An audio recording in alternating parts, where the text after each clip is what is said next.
Welcome back, everybody. I'm Brea Douglas. Now, last year, Oregon State's Sammy Strotter was supposed to have a great senior year. The wide receiver was expected to be the Beavers' most explosive weapon on offense. It never happened. Strotter dealt with depression issues, and when he finally got on the field, he suffered a serious kidney injury. Well, thanks to a medical red shirt and what looks like a full recovery, Strotter is back on the field with a smile back on his face. With the arrival of the 2008 football season, the Oregon State Beavers know that it's not just another season. This year marks the remarkable comeback of their main wide receiver. You know, coming off the year that I came off with just really allowed me to do some self-reflection and just understand that this is a blessing, you know, and just taking full advantage of everything and every opportunity that you have. In the world of sports, most people can appreciate a good Cinderella story. And for Oregon State football, they have one in their very own backyard.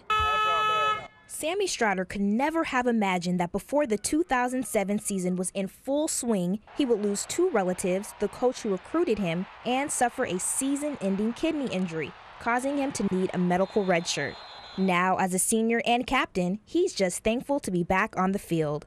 It feels good to be back, you know, just to be here with the guys. Having him back is definitely fun and exciting, and, you know, he's out there playing around. I believe my testimony, that what I've been through, my trials and tribulations, allow me the way to connect with other players, and they can come up here and talk to me about, you know, real situations because they know I've been through them.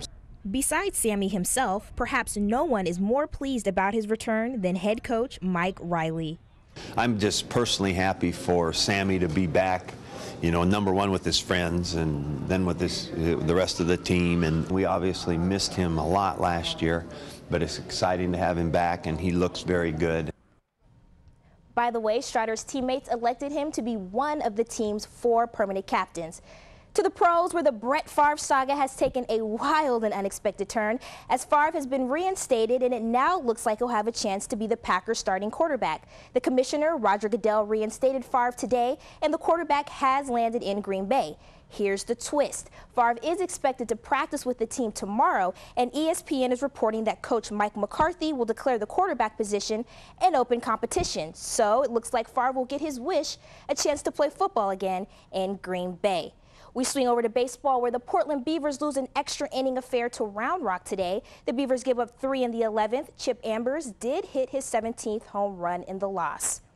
Former Oregon State Beaver Eddie Coons has been called up to the bigs. The closer had 27 saves in Double-A and might have a chance to close for the Mets right away because Billy Wagner is hurting with a forearm injury. Coons was a member of both Beavers' national championship teams. As for the Mariners needed to win because it was Dave Niehaus Day. They trailed 4-3 in the 6th when Jose Lopez hits a laser. That's a solo home run, and we're all tied at 4. Later in the 7th, the M's get a break with the bases loaded. Ichiro grounds 1 to second, but Citron loses. Brian Roberts throws in the sun. Everyone's safe. Later in the inning, Raul Ibanez helps the cause. That's a 2-run single, and Seattle wins 8-4. Beavers and Timbers owner Merritt Paulson made it official this week. He wants a Major League Soccer franchise to play in PGE Park. Paulson announced that he will submit an application for an MLS franchise that would begin play in 2011 when the league expands. Paulson is confident that Portland has a real chance to land a team, but there are some hurdles. The biggest is the stadium issue. Very excited. I think it's a really big opportunity for Portland. I hope we can make it happen, but ultimately Portland needs to want this to happen for it to happen. You know, among the primary things that we need to tackle are making some renovations to PGE Park that would ultimately make this facility soccer specific, as well as finding a permanent home for the Beavers. While the Beavers would need a new home, PSU and high school football games would still be played at PGE Park. Hey, we're not quite done. Stay with us. We'll be back after the break.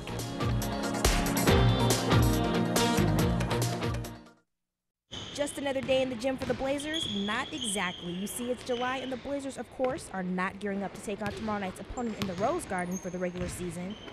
Before any new season can begin, ironing out the kinks is essential, and this includes breaking in the rookies. That is why the Blazers are practicing here for their annual Summer League in Las Vegas. I just want to keep on improving on everything and all the aspects of the game. And I think if I do that, I'll be pretty effective at the point guard position, and I think I'm going to do that, so hopefully it'll work out. Summer League gives the newly acquired players a chance to showcase their skills, as well as the Blazers coaching staff a chance to assess the potential lineup. We just want to see them play. You know, how do guys react in certain situations, and can they play the high level of basketball that we expect? The Blazers are set to kick off Summer League in Las Vegas on Monday. In Tualatin, I'm Brea Douglas, KATU Sports. On your mark, get set, go. That was the story of the day for racers at the NHRA competition. The Woodburn drag strip gave these drivers a chance to let out their need for speed and fans the chance to treat their ears to the monstrous sound. It's a way to relax. I mean, everybody has their own hobbies, you know. Everybody has their own way of doing things. They're off to the races on a gorgeous Friday afternoon where cars of all shapes, sizes, and colors race down a narrow runway at the speed of 100+ miles per hour. It may sound like NASCAR, but the only difference is these people don't race for a living, rather they enjoy the pure exhilaration of the sport. Well, in this kind of drag racing, there's not a lot of prize money. You pretty much do it for fun. And if you're doing it for the money, you're doing it for the wrong thing. On a track mostly dominated by males, Kennewick, Washington resident Marianne Method showed no signs of intimidation. We caught up with Marianne just before her takeoff as she clocked in at an impressive 124 miles an hour. Not only was she smoking, but the track was smoking at 139 degrees. Well, I've been doing it for so long, I don't feel like there's any difference between me and them. Just seems like we're all alike. You get behind the wheel and that's all, you know, just got to know how to drive the car. In Woodburn, I'm Brea Douglas, KATU Sports.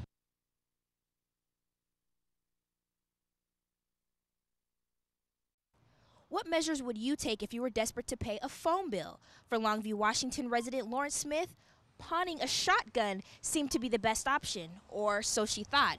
Little did she know that legal trouble would occur along the way. I had my shotgun, or my husband's shotgun, in the car. We were heading to the pawn shop, ended up breaking down across the street from U.S. Bank.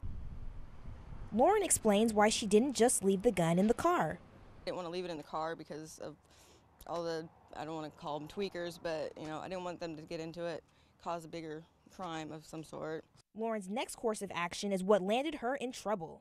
We walked across the street, we're standing on the sidewalk, shotgun pointing down the entire time. Followed is why Lauren was shaken up. The cops showed up, pointing M16s at us. We get down on the ground. Meanwhile, they're pointing M16s at me. My daughter, who was on my uncle's shoulders, they were pointing shotguns at them. She was scared beyond belief. I was scared beyond belief.